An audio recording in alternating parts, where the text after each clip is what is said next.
মাত্র 3 মাসে 2বার hair colour করেছি, তার মধ্যে নিয়মিত স্ট্রেটনার আর হেয়ার ড্রায়ার ইউজ করতাম।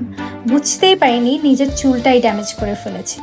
Split ends, frizz and hair fall দেখে সত্যিই টেনশনে ছিলাম। তখন বুঝলাম শ্যাম্পু বদলালে হবে না। ঠিক তখন আমি Dighle damage repair hair combo use করতে শুরু করি।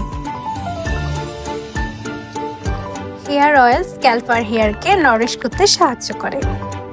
পামকিন সিড অয়েল স্ক্যাল্প কেয়ারে সাহায্য করে।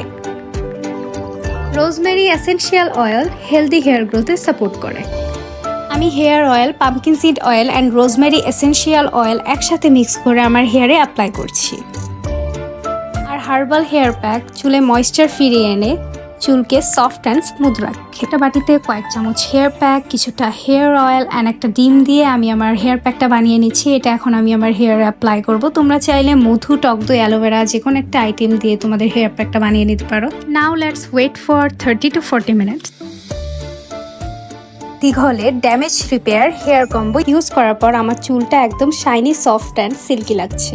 সত্যি বলতে I am loving the result.